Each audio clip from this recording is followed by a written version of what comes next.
el chat.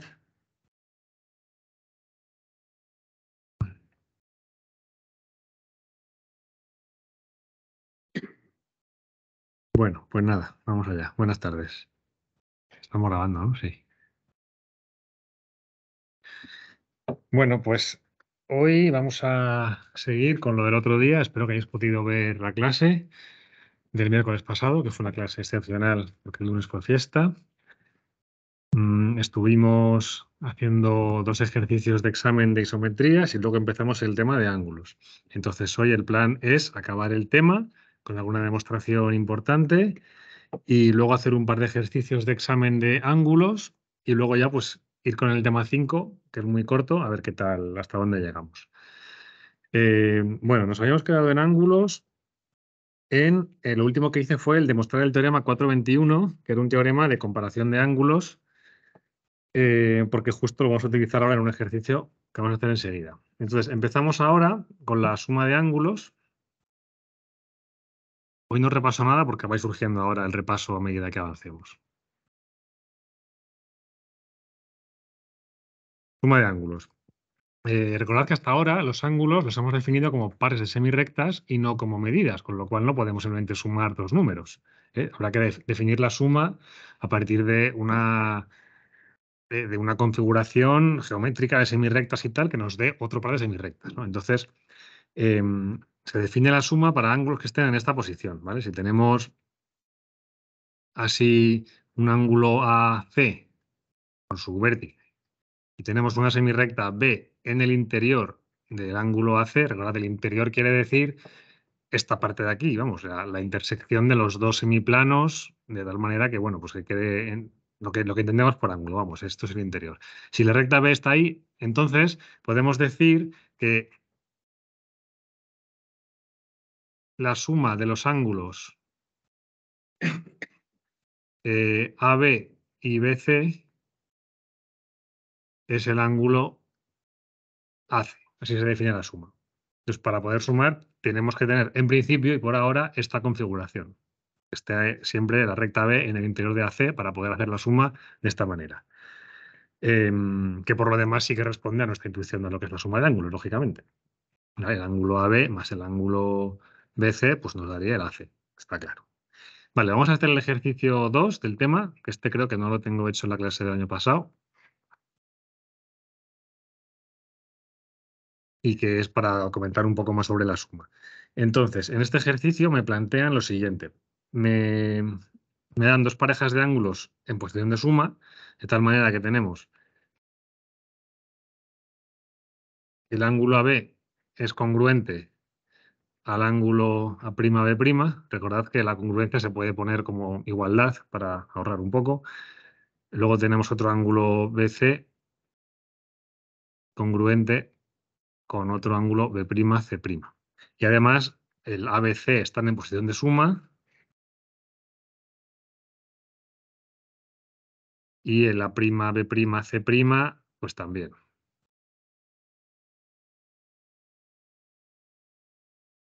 Entonces, creo la cuestión es demostrar que los ángulos AC y A'C' son congruentes. ¿Vale? O sea, si las partes, digamos, los sumandos son congruentes, pues el resultado de la suma también es congruente. Una cosa que parece obvia, pero bueno, que se demuestra y lo demostramos aquí. Resultados parecidos a este me los he saltado a lo largo del tema porque son muy evidentes, pero en este caso, como viene como ejercicio, pues lo voy a hacer porque creo que puede tener su interés para manejar un poco esto de la congruencia y de la suma y demás. Em, Quizá no sea el ejercicio típico que vais a encontrar en un examen porque es todavía, digamos, está a un nivel un poco abstracto, pero bueno, sí que creo que es interesante y puede estar bien. Entonces, a ver, para hacerlo, pues recordad, y esto sí que es importante para todo. Muchas veces cuando queremos hacer algo, pues acudimos a la definición. Me piden demostrar que dos ángulos son congruentes. La definición me dice que son congruentes si existe una isometría que convierta uno en otro. O sea, que convierta A en A' y C en C'. Entonces vamos a buscar esa isometría. De momento, lo que sabemos a partir de los datos del enunciado, que son estos dos de aquí, estos son los datos, es que tenemos congruencia entre estos ángulos. Pues eso lo puedo aprovechar diciendo que si AB es congruente con la prima de prima, entonces existe una isometría, esto es consecuencia de la primera igualdad que tengo arriba, una isometría G tal que G de A es A' y G de B es B'. Por supuesto, de la segunda isometría, de la segunda congruencia, perdón, existirá otra isometría H que convierta B en B' y C en C'. Vale, pero lo que yo quiero es que al final sea la misma isometría la que me convierte A en A' y C en C'. Eso es lo que a mí me interesa. Entonces, vamos a ver, al final lo que se reduce el problema es a saber si G de A me convierte también, o sea, si G de C me convierte C en C'. Eso al final es lo que me interesa, porque ya sé que G de A me convierte A en A'. Si consigo que la isometría que convierte C en C' sea también la G, pues ya está, ya tengo que G del ángulo AC es A' C', ¿no? Entonces, vamos a ver si esto es verdad. Para ello, pues vamos a aplicar la misma isometría G al ángulo BC. ¿Vale? O sea, recapitulo, por si alguien se ha perdido. De la primera definición de congruencia, de la primera congruencia de los ángulos, por la definición, sé que existe una isometría que convierte el AB en A'.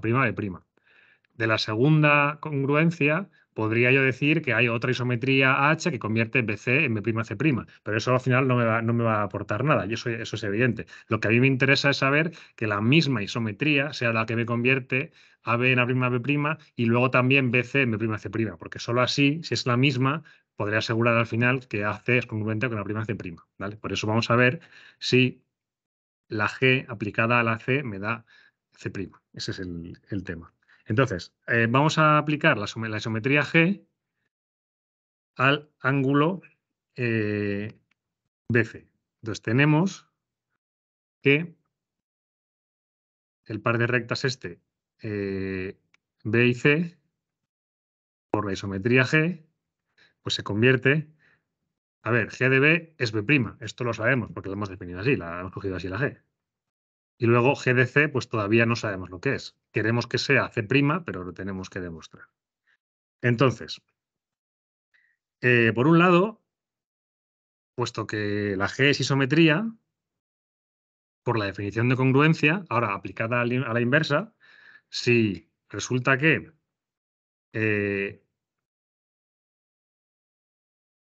BC es congruente con B'C', y también resulta que BC es congruente con B'G de C, esto lo sabemos por hipótesis, es un dato del enunciado, y esto lo sabemos pues porque G es isometría.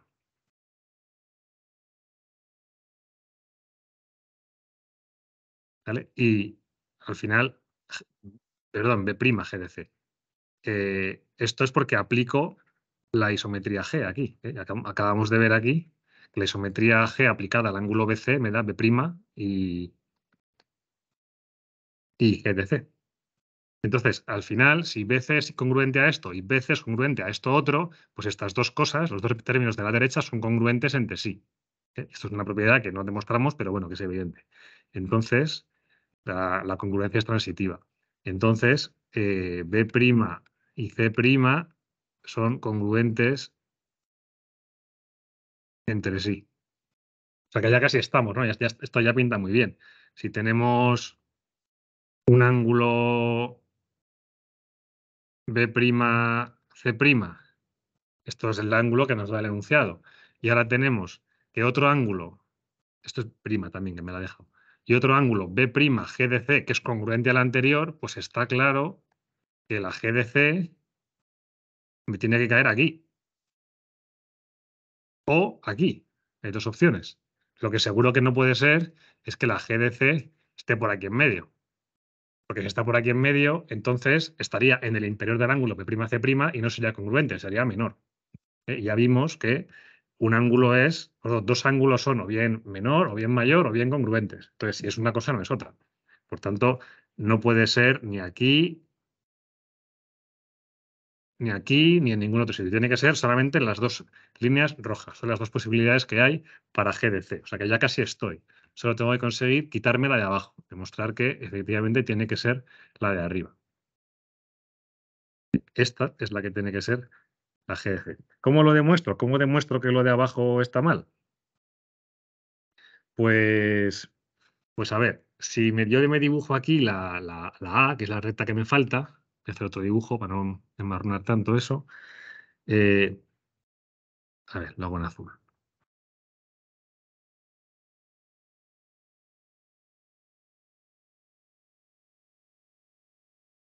Prima, prima y prima. Supongamos que la G de C cayera pues por aquí.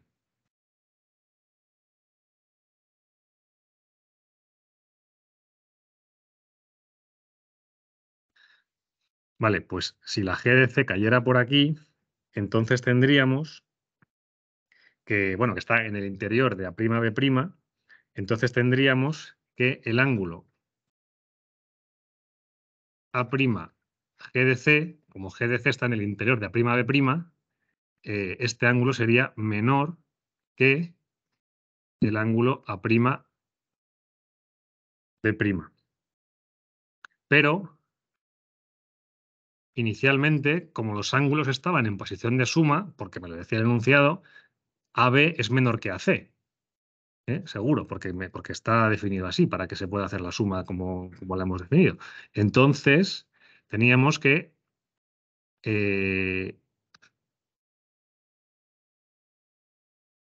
AC era mayor que AB. Lo que significa que, como AC es congruente con la prima GC y AB es congruente con la prima B', esto es contradictorio. Precisamente por el teorema 421, que es el que acabamos el otro día, que me dice que si estos tienen una relación y son congruentes a otros dos, pues los otros dos tienen la misma relación. O sea que no puede ser que este sea mayor y este sea menor. Por lo cual, esto es absurdo. ¿Vale? Contradicción por el teorema 421. Y si la G de C estuviera por aquí, pues pasaría lo mismo, solo que lo haríamos con el ángulo B'G de C, que sería mayor que el ángulo A'C, A'G de C, eso es. Y también es la misma contradicción por el mismo motivo, ¿vale? O sea que solamente puede ser que G de C sea C', y ya está. ¿Vale? Bueno, pues ya está, este ejercicio.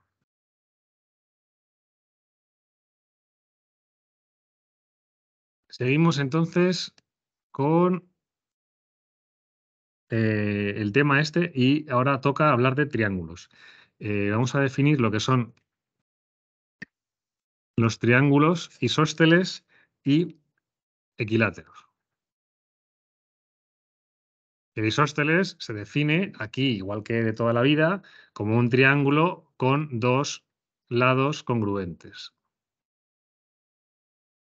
Un triángulo con dos lados congruentes. Esto todo el mundo lo sabe. Lo que me interesa de esto es comentar las simetrías que tienen estas figuras, porque las simetrías son algo muy potente para hacer ejercicios y da mucho juego, es muy interesante. Entonces, aunque sea fácil, lo vamos a comentar. El tema aquí es que un triángulo isósceles, que podemos dibujar así, siendo eh, PQ y PR los lados iguales, o los lados congruentes, aunque no me ha quedado muy bonito el dibujo, la verdad. A ver si lo hago un poco más isósceles que lo parezca. Bueno, está un poco mejor ahí. Pues la idea es que la reflexión que tiene por eje a la bisectriz del ángulo P es una simetría del triángulo. Una simetría, por cierto, es una transformación que deja invariante la figura. ¿Vale? O sea, que es una transformación que me cambiará los vértices de sitio, me dará la vuelta o lo que sea, pero al final la figura cae sobre sí misma. Aunque los puntos se muevan, pero cae igual. Entonces, en este caso veis que, claro, esta simetría, pues el punto P me lo deja fijo, el lado Q, el vértice Q me lo manda al R, el R al Q, y el triángulo se queda igual, se queda invariante. Aunque los puntos, el único punto fijo sería el P y este de aquí, pero el triángulo entero es invariante. Eso es una simetría. ¿Vale? Entonces, por construcción esto es así. Recordad que cuando construimos la bisectriz, la construimos como una mediatriz, justamente en un caso igual que este. Cogimos para los dos lados del ángulo, en este caso serían PQ y PR, cogimos dos puntos, en este caso P y R, perdón, Q y R, a la misma distancia de P, hicimos la mediatriz y como el punto P es equidistante de Q y de R, pues resultaba que el punto P pertenecía justamente a esa mediatriz. Con lo cual, la reflexión que tiene por eje a esta mediatriz me intercambia el vértice Q por el R y al final me intercambiaba el ángulo este PQM por el, por el MPR. Y entonces decíamos que también era la bisectriz. ¿Vale? Pues aprovechando eso mismo, resulta inmediato que esta reflexión es una simetría del triángulo.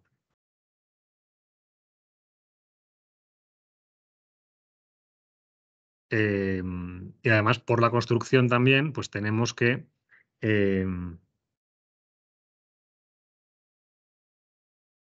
la recta B, o la bisectriz, vamos a ponerlo así para que sea más general, la bisectriz del ángulo P es también la mediatriz, esto es lo que acabo de comentar, del segmento QR, ¿vale? Y esto ya lo podéis tomar como una propiedad del triángulo. O sea, a partir de ahora ya tenemos como propiedad que en un triángulo isósceles, pues la mediatriz del lado desigual es la bisectriz del ángulo opuesto.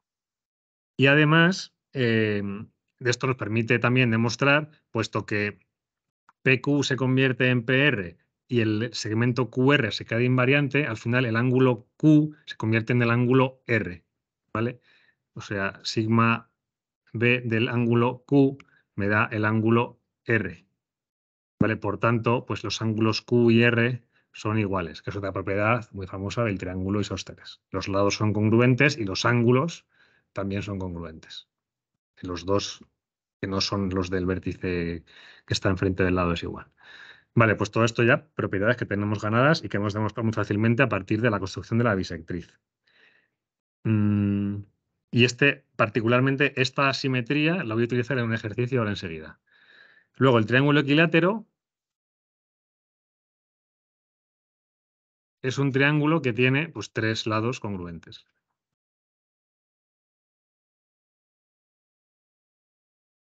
Entonces, aquí va a haber, para empezar, tres simetrías que son reflexiones, que son todos los lados congruentes. Es como si el triángulo fuera isósceles tres veces. Puede ser isósceles mirándolo desde el vértice P, desde el vértice Q y desde el vértice R, con lo cual cada una de estas reflexiones que tengan por eje las bisectrices será simetría, con lo cual hay tres reflexiones que son simetrías y además hay dos simetrías más que son rotaciones. En este caso, si giramos el triángulo 60 grados respecto del centro, lógicamente, pues el R se convierte en el P en el Q, el P en el R y el triángulo se queda invariante. Esto, por cierto, es fácil de demostrar. O sea, no hace falta que lo veamos simplemente en la figura. Según nuestro desarrollo de la asignatura, basta con darse cuenta de que componiendo dos reflexiones, como los ejes se cortan en este punto, pues la composición es una rotación que tiene por centro este punto. Con lo cual está claro que sí son, que las rotaciones son simetrías porque son composición de reflexiones que son simetrías. Con lo cual hay dos rotaciones que son simetrías y luego además las simetrías pues forman grupo, el grupo de simetrías de la figura junto con la identidad que también se incluye en el grupo y todo esto pues da lugar a ramas de la matemática enteras que aquí no vamos a meternos en ellas porque no es el lugar ni el momento ni yo la persona para hacerlo, pero bueno, ahí está. Seguro que esto os aparecerá en la carrera más adelante. De momento, quedaos con que son propiedades muy útiles para resolver ejercicios y para desarrollar conceptos dentro de la propia asignatura en la geometría plana.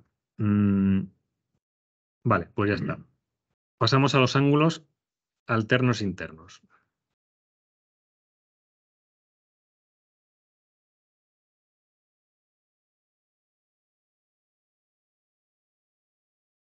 Vale, estos son ángulos que aparecen en figuras que tienen esta característica. Tiene que haber siempre dos rectas paralelas, A y B, y otra recta que las corte en cualquier dirección. Entonces, este punto le vamos a llamar A, este lo llamamos B, y los ángulos que son alternos internos son los dos que dibujo en la figura. O sea, son ángulos que están en lados, en semiplanos contrarios de la recta C, tienen que estar en lados contrarios, y están como en el interior de las rectas A y B.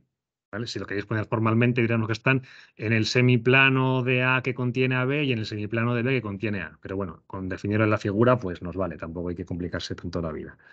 Vale, pues estos son, ya está. Teorema.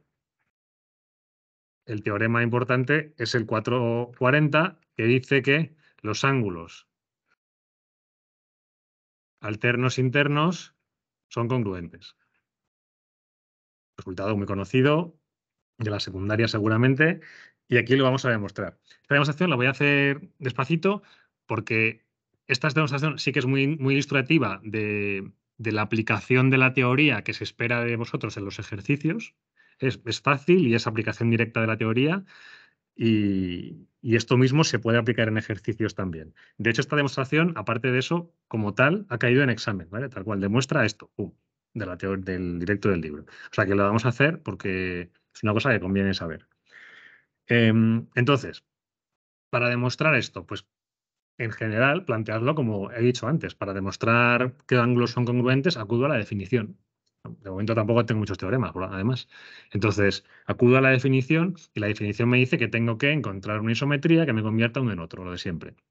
Así que antes de meternos a hacer nada, vamos a ver qué isometría va a ser la que me convierta el ángulo A en el ángulo B.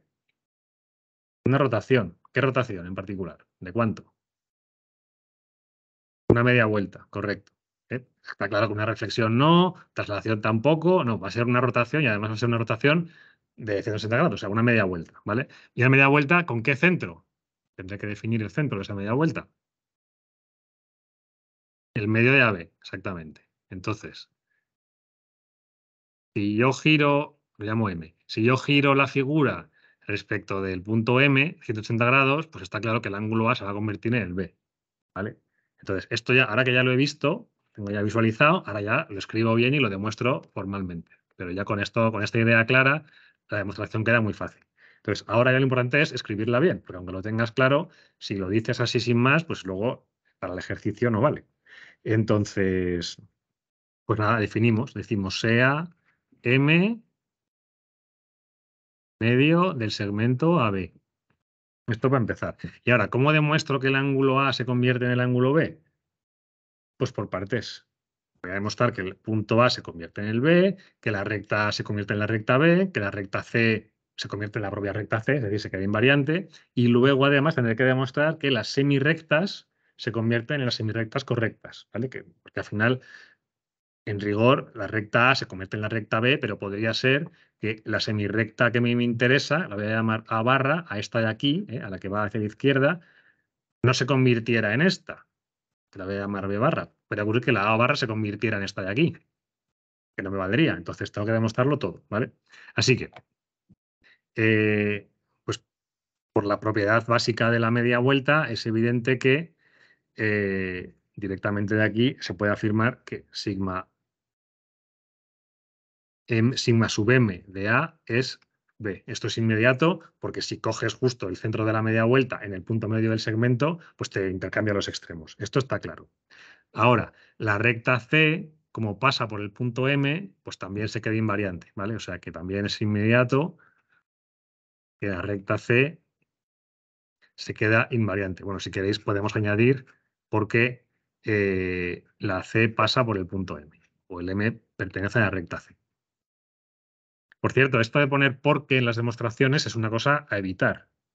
Porque, o sea, lo pongo yo aquí porque es muy cortito y esto es aceptable, pero nunca empecéis una demostración por el final diciendo los ángulos son congruentes porque eso no es la forma de hacer, eso te pierdes seguro. Lo que hay que hacer es partir de las hipótesis, de los datos, y a partir de ahí ir diciendo por tanto, al final se concluye que, ¿vale? Nunca se empieza por el final y se dice porque, y te remontas hasta las causas iniciales, ¿eh? Siempre es al revés.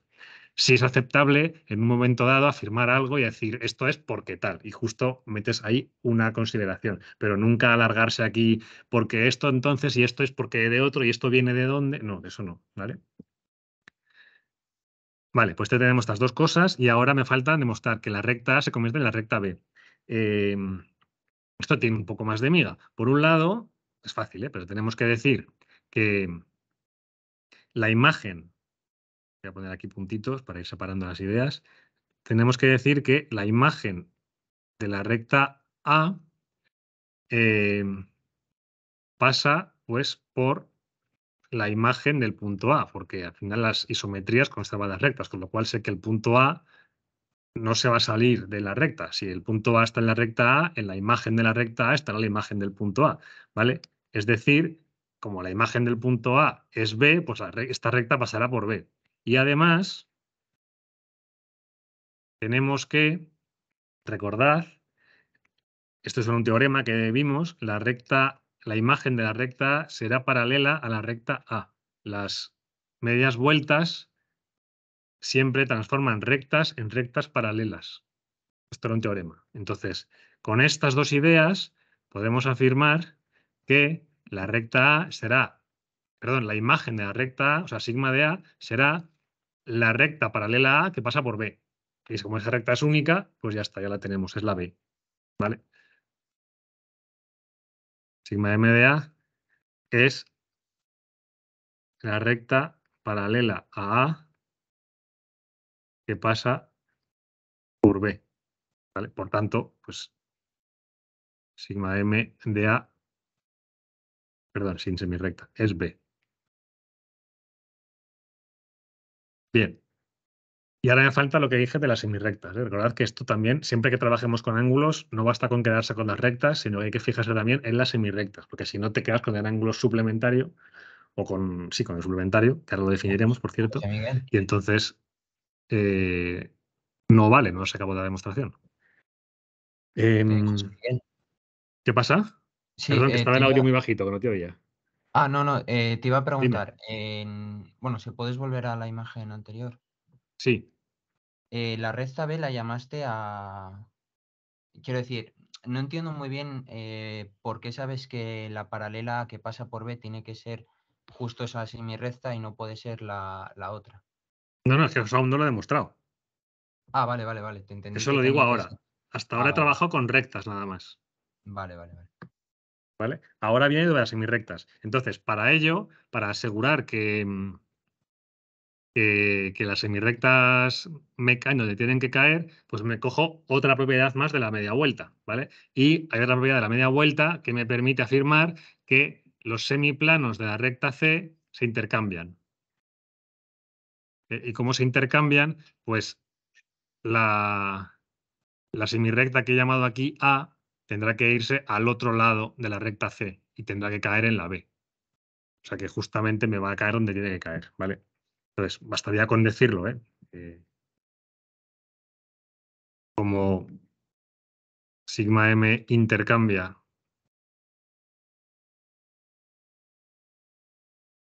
los semiplanos de la recta C, porque C pasa por M, ¿eh? Entonces, sigma m de A barra es B barra. Y bueno, y si queremos ser precisos, pues también podríamos decir que la semirrecta esta de aquí, la que parte del vértice A y contiene a B, la podemos llamar C sub 1, como A se convierte en B y el punto M se queda fijo, pues se va a convertir en la que parte de B y contiene A. O sea, en esta. Si llamo a esta semirrecta que parte de B y contiene A, C sub 2, pues también tendremos que C sub 1 se convierte en C sub 2 y ya tengo el ángulo completo, ¿vale? Así que te vamos a decir también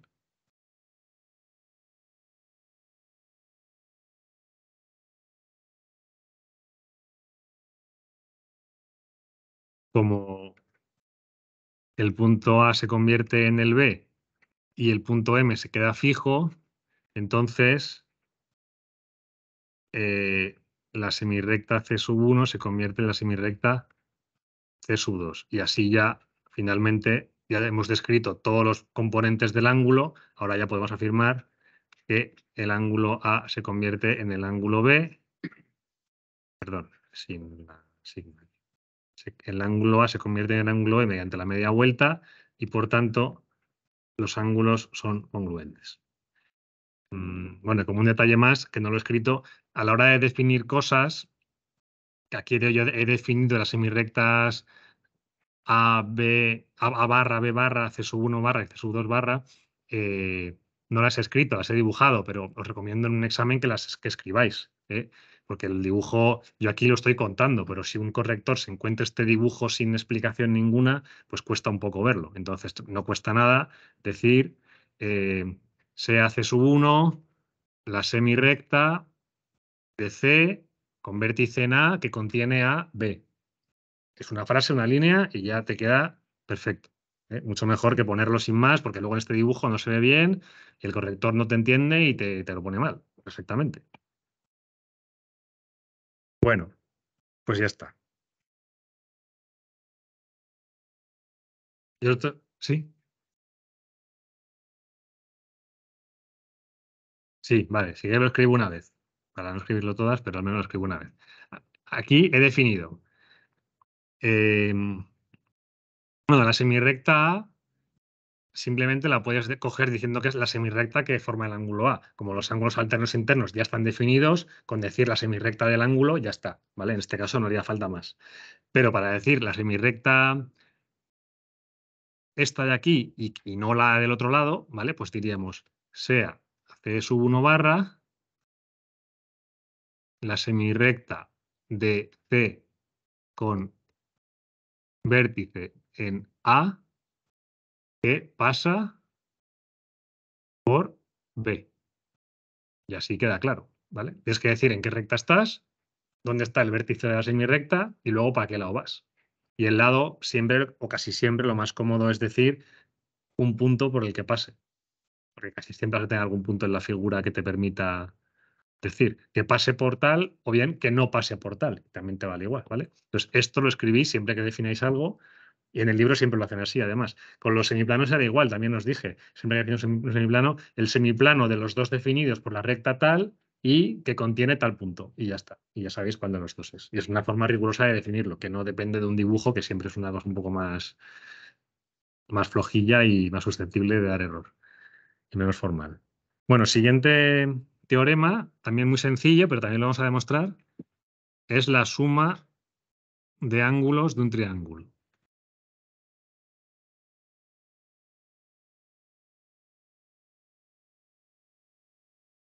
Entonces, el teorema es muy sencillo y es que es un ángulo llano. Teorema 441, pues lo pongo aquí y así ya no tengo que escribirlo más veces. La suma de los ángulos de un triángulo es un ángulo llano. Este teorema lo conoce todo el mundo y me interesa por la demostración, porque esta demostración también ha caído en examen, tal cual. Demuestra que los ángulos de un triángulo suman un ángulo llano. Entonces es muy sencilla y la hacemos también. Entonces, partimos de un triángulo, sea un triángulo PQR, que lo dibujo aquí.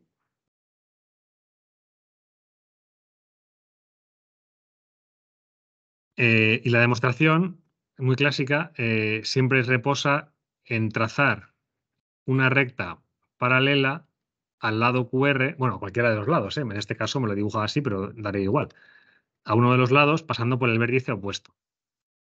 Llamo R a esta recta. Entonces, sea R una recta paralela a la recta que pasa por Q y por R, pero que pasa por el punto P. lo pongo así, o ponéis sinos C a la R, la recta paralela a la recta que pasa por QR, que pasa por el punto P. También lo podéis escribir así. Vale, dicho esto, entonces ahora cogemos estos dos ángulos de aquí, que los llamo Q' y R'. Tomamos los ángulos que se forman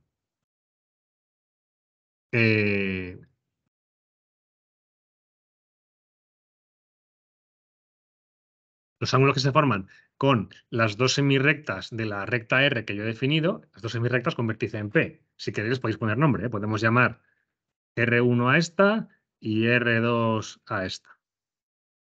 Y entonces digo que el ángulo que forma R1 con el lado PQ es Q' y el ángulo que forma R2 es el lado, con la recta que pasa por PR es R'.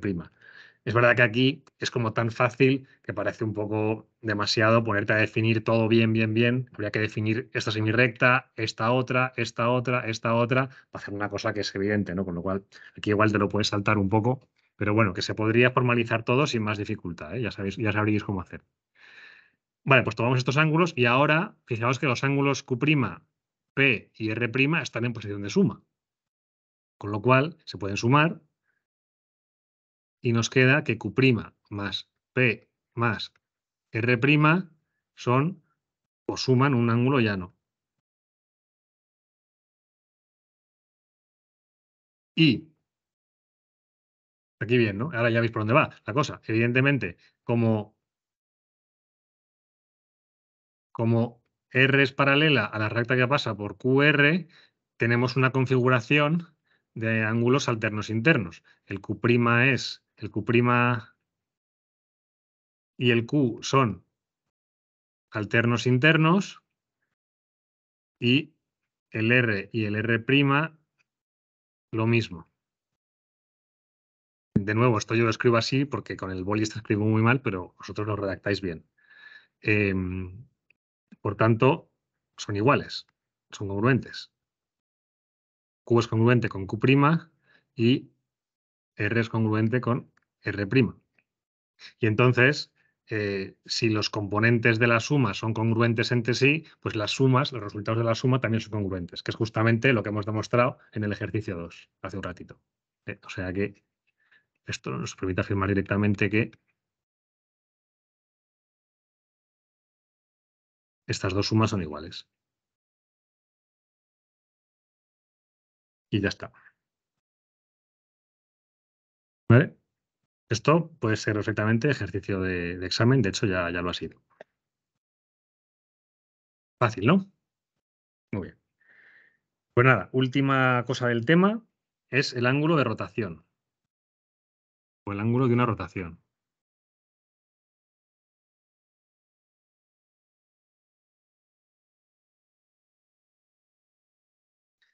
Vale, tenemos una rotación ρ de centro C. Cojamos un punto cualquiera y su imagen por la rotación. Cojamos otro punto cualquiera y su imagen por la rotación. Vale, entonces, aquí en el ejercicio 4.6 se demuestra que en realidad es un ejercicio de estos que en realidad son teoría, o sea, es un resultado que hay que saber.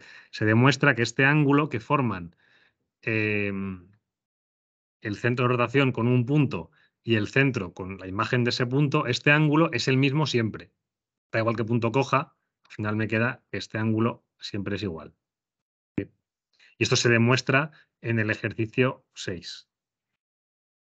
Que lo tengo hecho en la clase del año pasado, así que no lo vamos a hacer hoy, pero lo podéis ver en vídeo. Entonces, eso significa que si la rotación me va a girar siempre los puntos un mismo ángulo, pues la rotación se puede caracterizar por ese ángulo directamente. Y de hecho, podemos llamar a todos estos ángulos, que son congruentes entre sí, lógicamente, eso es una clase de congruencia y a esa clase de congruencia la llamamos el ángulo de rotación de ρ, el ángulo de la rotación ρ. ¿Vale? O sea que el ángulo de la rotación ya no es un ángulo concreto localizado en el plano por dos semirrectas, sino que ya me refiero a poner a la clase de congruencia de esa rotación, perdón, de esa clase de congruencia de esos ángulos, y con esa clase de congruencia caracterizo la rotación. Eso sí, fijaos que aquí ya me empieza a importar el sentido del ángulo. Hasta ahora el ángulo era un par no ordenado de semirrectas, me da igual coger el ángulo RL que el ángulo LR en el mismo objeto, pero ahora sí que me importa el orden, porque no es lo mismo una rotación que convierte P1 en ρ de P1 así, que una rotación que gira el mismo ángulo en sentido contrario, porque entonces la imagen de este punto estaría del otro lado. Estaría aquí, que es un punto completamente distinto. Entonces, aquí nos surge la necesidad de introducir la noción de ángulo orientado, que es lo mismo, solo que es un par ordenado de semirrectas y que se escribe en paréntesis y no en llaves. Cuando yo escribo esto, quiero decir el ángulo RL, y aquí sí me importa, es un ángulo, digamos, así. Te pongo la flechita y no es lo mismo que el ángulo LR, que sería lo contrario. Un detallito, para demostrar congruencia de ángulos orientados, es lo mismo que congruencia en general, solo que tiene que existir una isometría que convierta uno en otro, pero esa isometría tiene que ser par. Tiene que ser una isometría que conserve la orientación.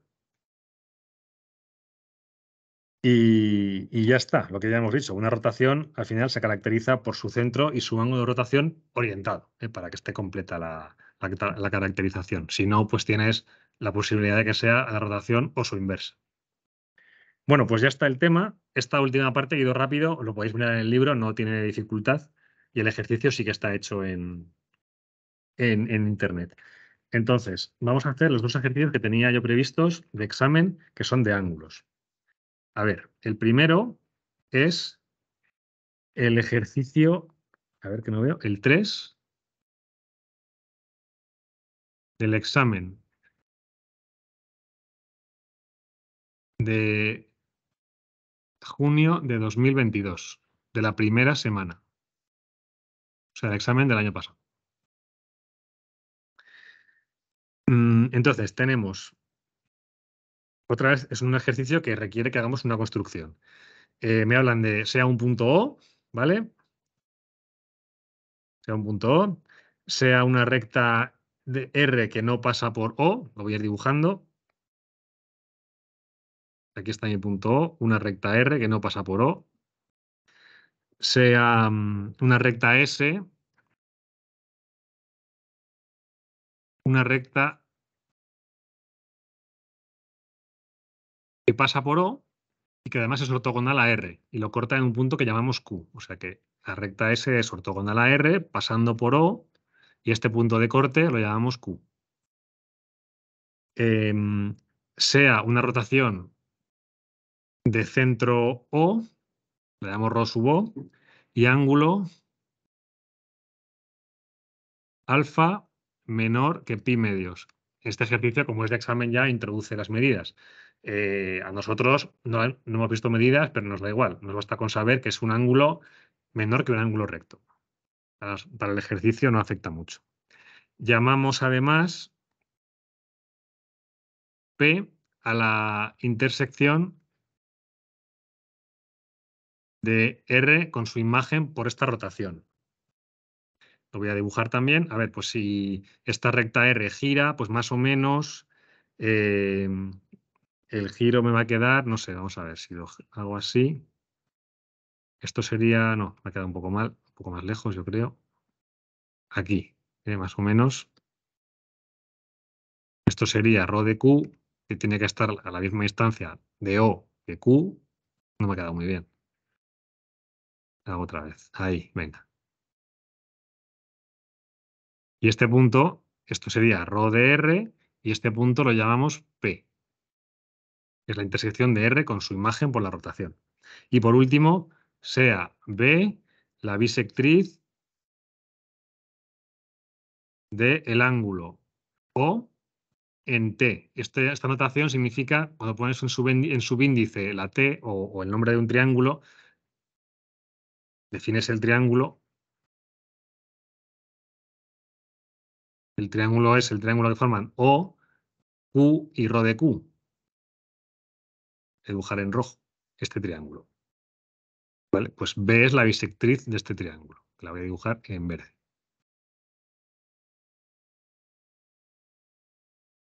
Y ya está. El enunciado te dice esto con texto, pero yo no escribo todo, lo escribo así con notación matemática para ir un poco más rápido. Vale, pues primera pregunta. Tiene como dos apartaditos. Probar que Rho de Q es igual a sigma sub B de Q y probar que Rho de R es igual a sigma sub B de R. ¿Vale? Entonces, fijaos en el dibujo, pues quieren que demuestre que Rho de Q, o sea, la rotación de este punto, que es este punto, que lo hemos definido así, es equivalente, es lo mismo que coger la imagen de este punto por la reflexión de eje B. Y luego hacer lo mismo con la recta, que esta recta R, si la roto o si hago la reflexión de eje B, me da lo mismo. ¿Vale? Entonces, esto se puede hacer de muchas maneras porque es una figura tan simétrica que permite muchos enfoques. A mí me gusta particularmente aquí aprovechar la simetría del triángulo, puesto que como Rho es isometría, OQ es igual a O Rho de Q. Las distancias se conservan, con lo cual la distancia de O al punto Q es la misma que que la distancia de O a la imagen. Por tanto, el triángulo T es isósceles. Y si es isósceles, admite una simetría, como hemos visto. Admite que sigma sub B es simetría. Y esto es lo cómodo de hablar de simetrías, que ya te permite aplicar propiedades a una figura de manera muy rápida. No tienes que empezar a definir otra vez toda la construcción, a empezar a decir, claro, porque esto es la bisectriz, con lo cual puedo asegurar que las semirrectas se intercambian, por tanto, este punto es la imagen del otro, por tanto, es una reflexión. Tardas mucho más. Cuando ya tienes una figura más compleja, es mucho más potente de los teoremas. ¿Vale? O sea que podemos decir directamente que sigma B es simetría de T y por tanto sigma sub B de Q es igual a Rho de Q. Y aquí Rho de Q no me importa que sea un punto de una rotación, es un vértice del triángulo, como si lo llamo J. Ya es un punto del triángulo y sé que los vértices se intercambian.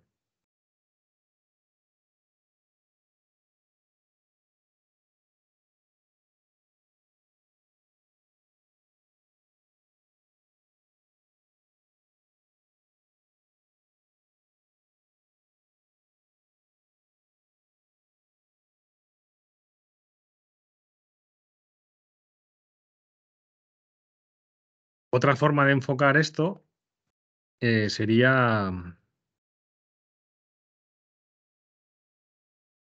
descomponer la rotación. Esto lo voy a hacer que nos va a interesar para luego, además.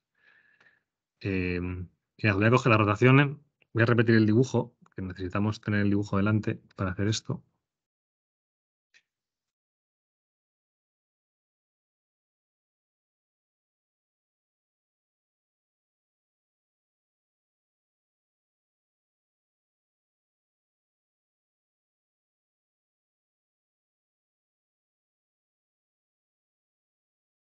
Esa es B. Y este es el triángulo. Entonces, a ver, la B la hago en rojo, ya mejor. Recordad que una rotación se puede descomponer como un producto de dos reflexiones, cogiendo la recta que yo quiera y luego otra que me vendrá dada. Entonces, si cojo que una de las rectas sea la recta S, que era esta de aquí, la otra recta que me viene dada es que en realidad la puedo averiguar. Y de hecho, si vais al ejemplo 3.9 del tema 3, cuando definimos justamente esta descomposición, cuando demostramos que esto se podía hacer, la construcción era exactamente esta, era coger un punto, su imagen por la rotación, trazar esta recta B, mediatriz del segmento o bisectriz del ángulo, es lo mismo, La construcción era tal cual esta. Y entonces demostramos que se podía descomponer así. Con lo cual, la otra recta con la que yo descompongo es esta, es la B.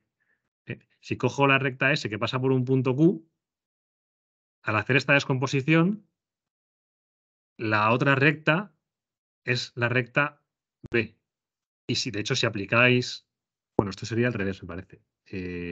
B y S, ¿no? Si aplico ahora esta composición al punto Q, pues sigma sub S de Q es Q y sigma sub B de Q es ρ de Q. O sea, que esto está bien definido así, ¿lo veis? Lo podéis comprobar fácilmente. Entonces, muchas veces cuando yo hacía así calculillos con las isometrías, cogía una recta y la otra me daba igual, le ponía un nombre y ya está, y tiraba para adelante. Pero en este caso sí me importa saber que es esta.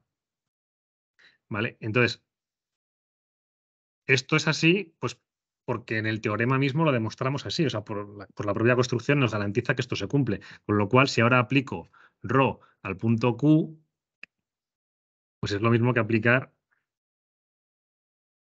esta composición al punto Q. Pero resulta que sigma sub S de Q es Q porque Q pertenece a S. Por tanto, esto es directamente igual a sigma sub B de Q. Y con las rectas es también inmediato. Rho de R es igual a sigma sub B, sigma sub S de R. Y aquí tenemos, como R es ortogonal a S, pues su imagen por S es invariante. ¿Vale? Este paso es porque R es ortogonal a S. Y el teorema 226 nos garantizaba que si dos rectas son ortogonales, puedes hacer la reflexión de una con la otra y se quedan igual. Y ya está. Ya hemos demostrado que nos pedía enunciado. O sea que dos enfoques bastante sencillos los dos. Esto, si dominas bien lo de descomponer y lo ves claro, es muy fácil. Y si no, esto de la simetría también es muy rápido.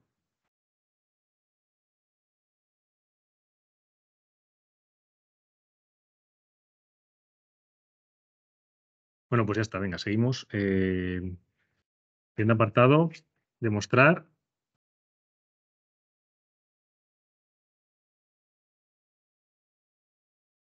En el libro viene hecho de una tercera forma, parecido a lo de la simetría, pero distinto. O sea, que veis que se puede hacer de muchas maneras. Demostrar que P pertenece a B.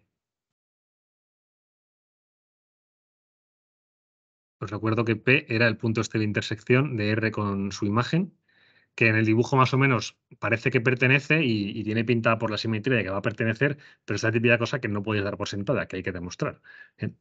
Entonces, para demostrar esto, bueno, pues también hay muchas formas, pero una forma buena, ya que estamos hablando en el ejercicio, en el apartado anterior de la reflexión de eje B, pues una forma buena de demostrar que P pertenece a B es demostrar que se queda fijo por la reflexión de eje B, ¿vale? Esto es equivalente a demostrar esto. Si P se queda fijo por la reflexión de eje B, quiere decir que pertenece al eje, con lo cual es una forma que funciona. Y entonces, para demostrar esto, pues nada, aplicamos la sigma sub B al punto P teniendo en cuenta cómo hemos definido P. Hemos definido P como la intersección de R y de ρ de R. Entonces, cuando aplicamos la reflexión de eje B al punto P, estamos aplicando la reflexión de eje B a esta intersección. Pero, como las isometrías conservan las rectas, al final, hacer la imagen de la intersección pues es lo mismo que hacer la intersección de las imágenes.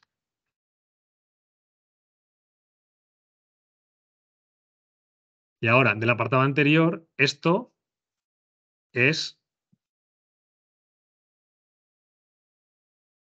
perdón, esto, ρ de R, hemos demostrado que era igual a sigma B de R. Con lo cual aquí tenemos sigma B compuesto con sigma B. Y sigma B compuesto con sigma B, pues al final es la identidad. Y luego además teníamos que, vuelvo a aplicar lo mismo, sigma B de R es ρ de R. Con lo cual, al final nos queda que sigma sub B de P es igual a Rho de R intersección con R, es decir, a P. Con lo cual ya está, demostrado.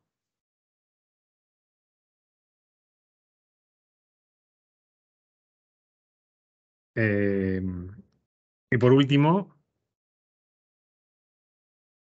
¿cuál es la medida de los ángulos con vértice en P? Se refiere, por no escribir todo el enunciado, se refiere a cuánto miden estos ángulos, este y este. Y esto, aunque no lo hemos dado, pues lo vamos a hacer porque al final las medidas de los ángulos, como se dan en el instituto, pues tampoco son ninguna novedad. Entonces, a ver, los dos ejercicios suelen ser fáciles. Tenemos una figura más o menos así. Por cierto, este ángulo es recto, ¿vale? Porque S y R eran ortogonales.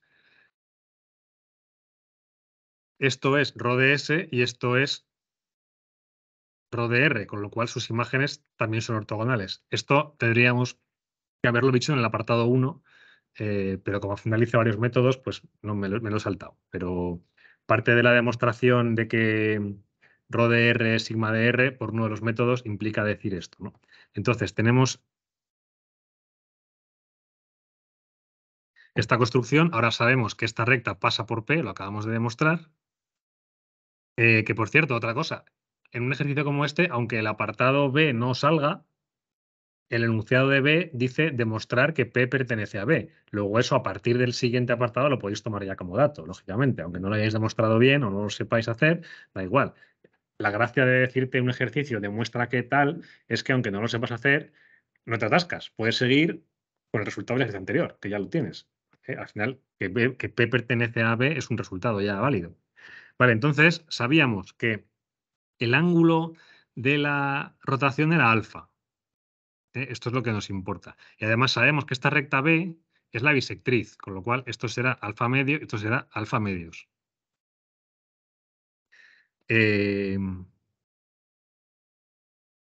Bueno, pues ya está, ¿no? O sea, en el triángulo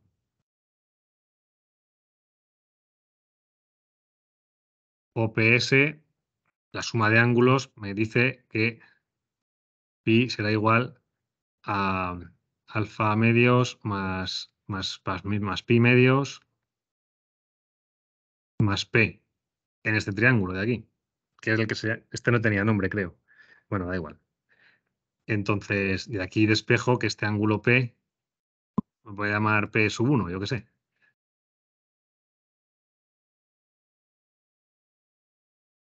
Pues es pi medios menos alfa medios. Y en el otro triángulo hacéis lo mismo y os queda lo mismo, porque la figura es simétrica. Entonces, al final,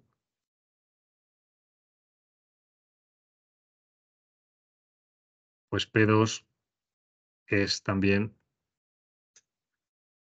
pi menos alfa medios. Con lo cual, el ángulo que forma, que creo que era el que pedía el enunciado, el ángulo que forma P con las semirrectas que tiene en S y en R, o sea, el ángulo que llamaríamos, así en lenguaje más coloquial, SP, perdón, este punto era Q.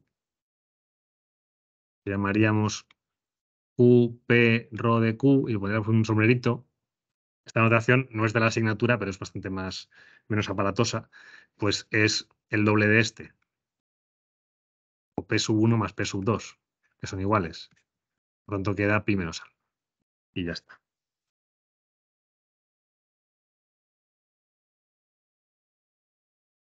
Creo que era esto lo que se pedía. Y si se pedía este otro, pues es el suplementario, que lo vamos a definir luego, sería restar pi menos esto. Pero luego hablamos del suplementario, que eso viene en el tema siguiente. Bueno, ¿lo veis esto? Fácil, ¿no? Vale, este ejercicio que viene ahora es un poco más difícil. También es del año pasado.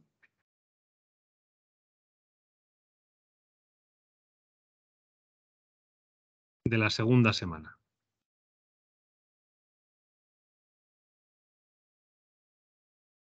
Entonces, tenemos un triángulo. Se llama T.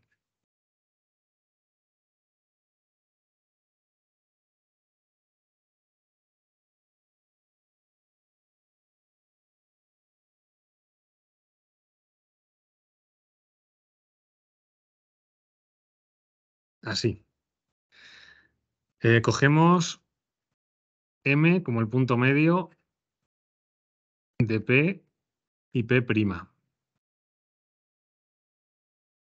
Y llamamos H1 al semiplano de la recta que pasa por P y P', o sea, hasta de aquí, al semiplano de R sub P, P', que contiene A.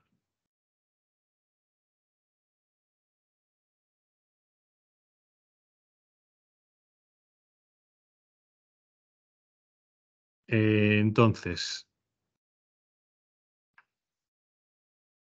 primera pregunta, escribo aquí por ahorrar espacio.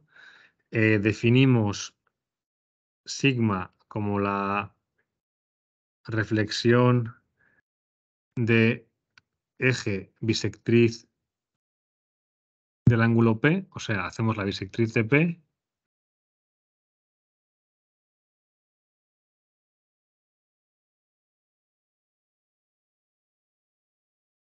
Y llamamos sigma a la bisectriz que tiene por eje a la reflexión que tiene por eje esta bisectriz. Y ahora hay que probar que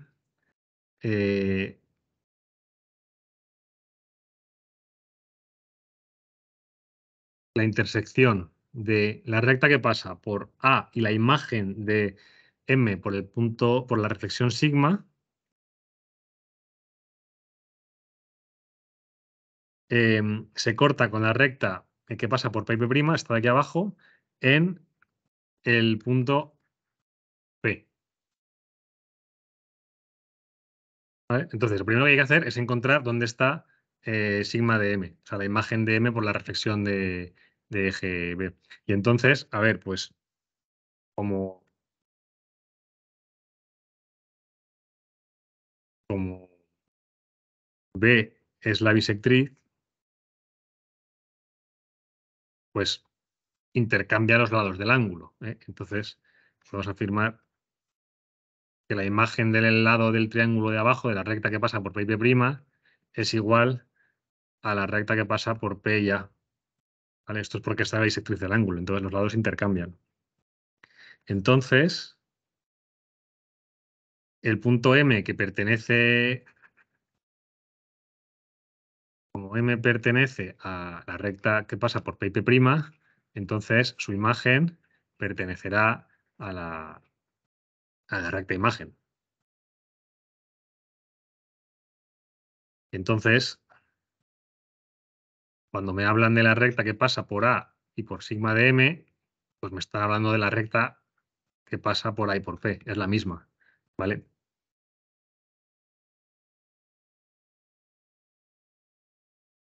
Como P es evidentemente la intersección de las rectas que pasan por P y P' y por A y P, pues ya está.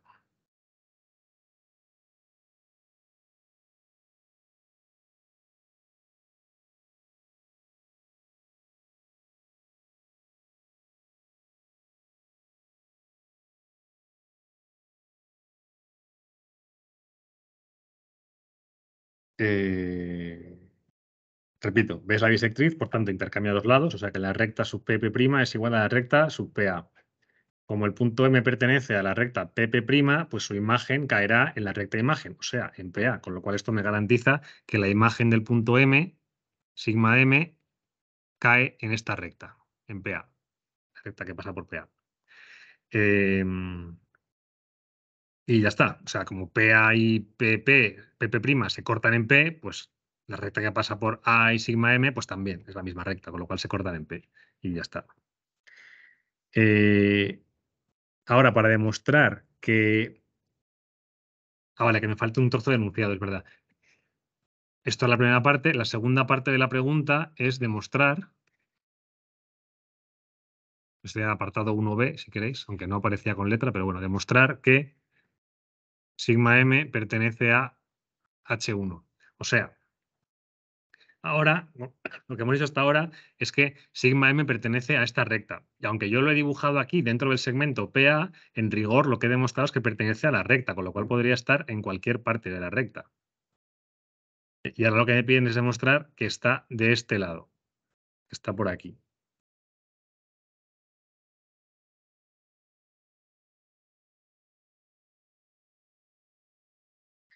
Y bueno, también es fácil, yo creo, yo diría que...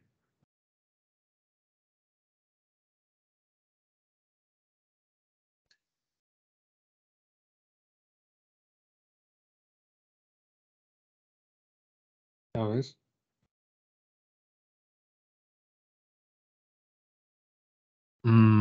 Sí, a ver, yo diría que la semirrecta esta que contiene A, ¿vale? De las dos que forman esta recta, esta de aquí,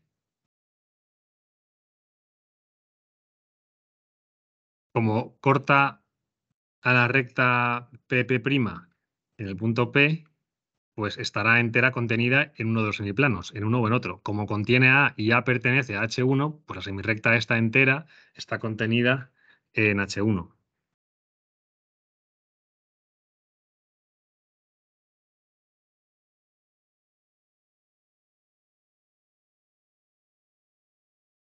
Y luego, ¿cómo? Vale, o sea que eso por un lado. Vamos a ponerle nombre, venga. Esta la voy a llamar A y a esta de aquí, que también me interesa poner el nombre, la voy a llamar B. Entonces, mi idea es decir que como estos son semirrectas de un ángulo, por la bisectriz se intercambian. ¿Vale? Así que, como M pertenece a esta semirrecta y M va a caer en la semirrecta A porque por la reflexión las semirrectas se intercambian y no solamente las rectas, entonces M va a caer en A y como A está en H1, pues ya está, M está en H1. Esa es la idea. Entonces, demostrar esto. A ver, pues diré que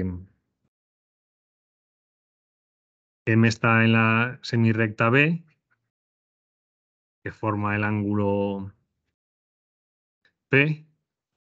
Por tanto, sigma de M pertenece a la otra semirrecta, que es A, porque la bisectriz, porque sigma B intercambia las semirrectas del ángulo.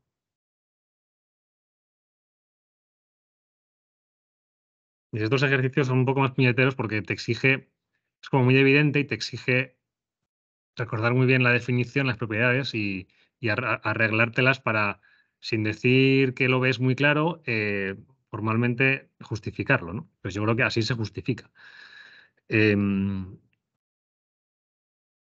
Vale, y la otra cosa que había que decir es que como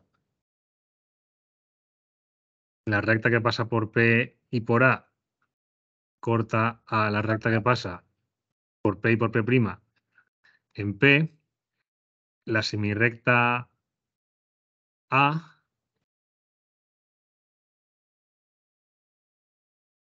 está contenida, mejor dicho, la semirrecta A no corta a la recta PP', porque su vértice justamente está en esa recta. Por tanto, como A pertenece a H1 y A pertenece a la semirrecta, pues entonces la semirrecta entera está incluida en H1, que es lo que he explicado antes.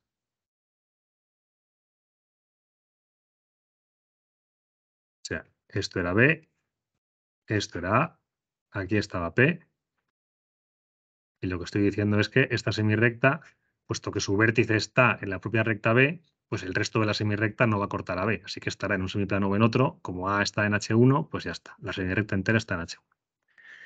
Bueno, esto ya está. Y el apartado 2, que sí que es un poco más difícil. Vamos a ello.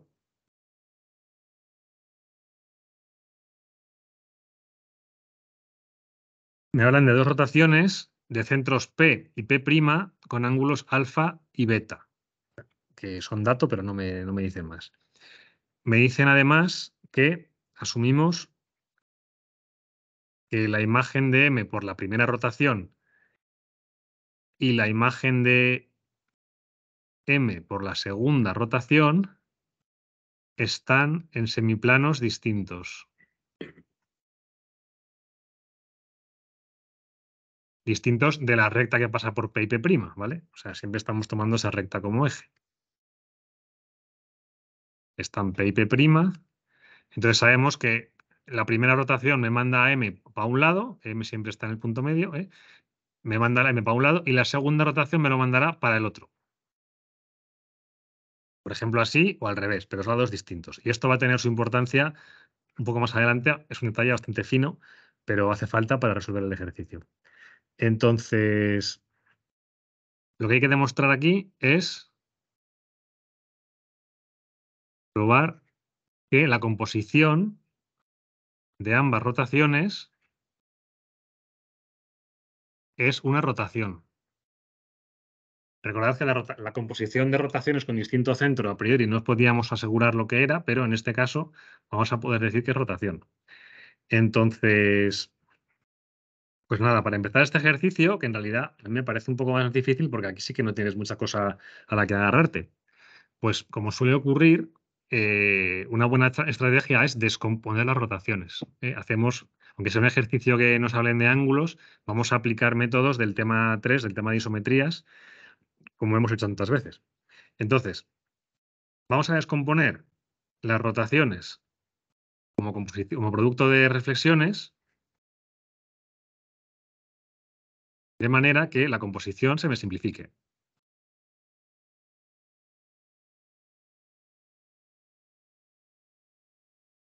¿Vale? Entonces, la gracia está en que estas dos de aquí de en medio tengan la misma recta para que esto me dé la identidad al hacer la composición y se cancelen. Y entonces, la composición de dos rotaciones se me quede como el producto de dos reflexiones, que eso ya sí sabré encontrar lo que es. ¿Vale? Este método en realidad lo hemos aplicado muchas veces. Solo que aquí es un ejercicio que tal como te lo enuncian parece un poco más raro, pero al final es una cosa que hemos hecho muchas veces. Entonces, a ver, ¿cómo elijo yo estas rectas? Pues vamos a elegir aquí y aquí la misma recta para que luego al componer en esta forma se me cancelen. ¿Qué recta cojo aquí? Pues esta. Vamos a llamar a esta recta R para escribir un poco menos. R a la recta que pasa por P y P'. Entonces vamos a coger aquí la recta R y aquí la recta R. ¿Vale? Esto es lo de siempre. Se puede descomponer la rotación como un producto de dos reflexiones cuyos ejes pasan por el centro de rotación. Entonces, como la recta R pasa por P, pues se puede coger la recta R para la descomposición y la otra recta la voy a llamar A y ahora veremos qué es A. Y aquí lo mismo, voy a llamar, como R pasa por P', puedo coger R de aquí y a esta otra recta la llamo B. Con lo cual, me queda que la composición es sigma sub A por sigma sub R por sigma sub R por sigma sub B. Las sigma sub R's, al componerlas, me da la identidad y al final resulta que la composición de dos rotaciones pues me queda como un producto de dos reflexiones. Esto será un poco más fácil de tratar. Por cierto, el ejercicio este lo he empezado directamente y me he metido con esto. No me he puesto a intentar ver lo que queda porque sería un poco complicado. En un ejercicio tan genérico donde me hablan de dos rotaciones con ángulos los que sean y con centros distintos, intentar ver a ojo lo que va a dar esto me parecía complicado y ni lo he intentado. He preferido pensar más en teoremas y en propiedades que verlo gráficamente, pero aquí me parece que no veía mucho. Por eso he tirado por aquí. Venga, ahora entonces, esto, si A y B se cortan, es una rotación y ya está. Y si son paralelas, pues es una traslación. Porque lo vimos en el tema 3 al principio, ¿eh? Es así. Por definición, de hecho, porque definimos así la rotación y la traslación. Entonces, ¿cómo sé yo si A y B se cortan? Pues a ver, aquí ya me tengo que empezar a meterme a ver cuáles son la A y la B. Entonces, recuerdo lo que he dicho hace un ratito.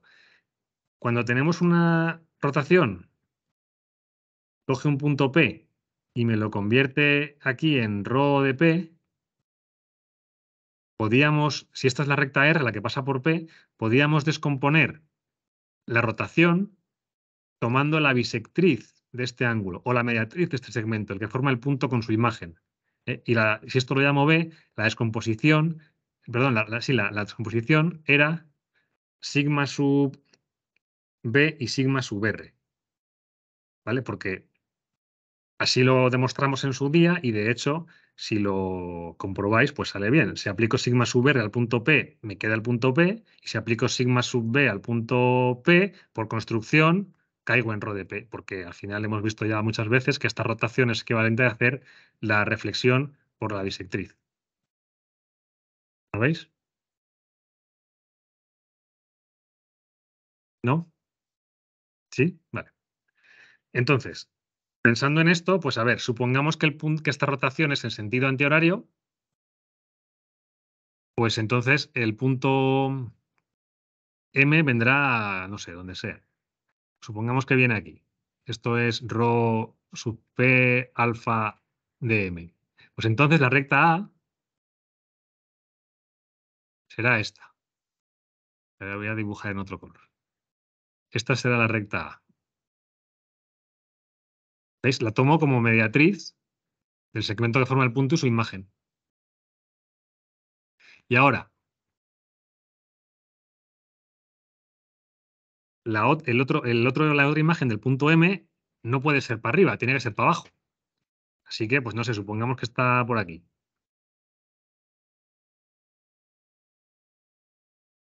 Entonces, la B,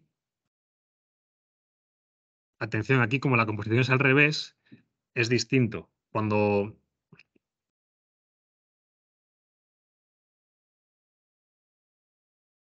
Si esto va a quedarme aquí, la B tendrá que ser para aplicar B al punto M y que luego me caiga aquí por R, pues sí, la B tiene que ser una recta que esté aquí y este ángulo tiene que ser la mitad de este, ¿vale? Este ángulo es beta y este tiene que ser beta medios. De esta manera, el punto M se convierte aquí por sigma B, esto sería la B, por sigma B se convierte en este y luego por sigma sub R, que la R es esta azul, se convierte en este. O sea, es como antes, pero un poco distinto. Tengo que pensar cómo componer. Aquí no lo he puesto, pero si este ángulo entero, el azul, hasta aquí es alfa, este de aquí es la mitad, es alfa medios. Entonces, gracias a que me decían que el ρ de M y el ρ de M están en semiplanos distintos, pues puedo garantizar que la figura me va a quedar así. Y entonces, como además el alfa y el beta son menores que pi, porque en la asignatura trabajamos siempre con ángulos menores que 180, alfa medios y beta medios son menores que 90. Por tanto, ahora sé seguro que se van a cortar y esto va a formar un triángulo así, que va a estar de este lado y va a ser así. Y en este triángulo ya puedo trabajar.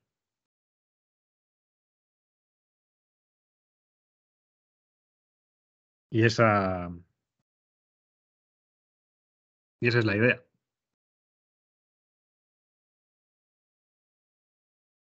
Este me parece un poco más complicado. Hay que tener bastante claro esto de la descomposición. Pero bueno, yo creo que sí se ve, ¿no? Y sabiendo ya que esto es un tema, pues te lo puedes. Es que no lo habíamos insistido mucho en esto, porque en el tema 3 no se usaba. Y de eso los ejercicios yo tampoco lo había visto que se usara mucho, pero ahora en este examen ha aparecido, así que bueno, pues es interesante verlo. Vale, pues dicho esto, todo lo que he dicho, ¿vale? Lo repito si queréis. La imagen del punto M por la primera rotación supongo que está por aquí. Y entonces esta recta A, por la descomposición que he hecho, tiene que ser una recta que es la bisectriz del ángulo que forman el vector PM y el vector P ρ de M. Y forma un ángulo de alfa medios con la recta R. Y luego la otra descomposición, como es en el orden inverso, en vez de ser A y R, es R y B, pues entonces la recta B forma un ángulo beta medios con la recta R, pero en el semiplano opuesto a donde está el punto M. Y así garantizo que al final esta semirrecta de aquí y esta otra se van a cruzar, se van a cortar en este punto. Entonces, a ese punto lo llamo, es decir, de estas dos rectas A y B, tomo, si queréis, A barra y B barra, las semirrectas de A y de B que están en el semiplano H1. Y entonces sé que A barra y B barra se cortan en un punto que llamo P segunda, y en el triángulo este ya puedo trabajar. Como en el triángulo P', P segunda, el ángulo P segunda mide, pues claro, sabiendo que estos ángulos son alfa medios y beta medios, esto mide pi menos alfa medios menos beta medios. O sea que ya tengo ese ángulo definido. Y de la descomposición de la rotación, pues fijaos, aquí que hemos descompuesto la rotación, si es una rotación de ángulo alfa, y alfa es esto, al final el ángulo que forman las dos rectas que son ejes de las reflexiones es la mitad, es alfa medios, con lo cual el ángulo de la rotación que sale de componer. Vamos, la rotación esta, sé que es rotación porque he mostrado que A y B se cortan. Eso va a empezar, que no lo he escrito. A y B se cortan. Por tanto, esto es rotación. ¿De qué ángulo es de rotación? Pues es a lo que iba. El ángulo de la rotación es siempre el doble del ángulo que forman las dos rectas que son los ejes de las reflexiones. ¿Alguien ha escrito algo? Ah, no, es uno que se une ahora. Vale. Bueno, pues es rotación. Resuelvo cuánto mide este ángulo, que ya lo he hallado, que es pi menos alfa medios menos beta medios. Y el ángulo de la rotación, el ángulo de ρ de p alfa compuesta con ρ de p beta, pues es el doble de esto. Y el enunciado además añadía que alfa más beta era mayor que pi, y entonces este ángulo, tal como está aquí escrito, te queda que es menor que pi y está bien definido. Porque si no tendrías que coger el suplementario. Pero bueno, eso ya es un detalle tampoco igual. Bueno, es la hora ya. Perdonad por el lío de ejercicio, pero con tanto dibujo es un poco difícil, y con la pizarra esta es que no te cabe nada y es un poco difícil ser ordenado. Bueno, se nos acabó el tiempo, pues el próximo día empezamos con el tema 5, que es bastante corto, ese sí que lo acabaremos seguro. Y nada más. Feliz Semana Santa. ¿Cuándo aprobaron este ejercicio? No lo sé, me sorprende un poco, la verdad, porque yo lo veo complicado. Y estuve pensando, pero tampoco se me ocurría la forma de hacerlo, ¿no? Es que las condiciones de un semiplano u otros no invitan a hacerlo de otra manera, no sé.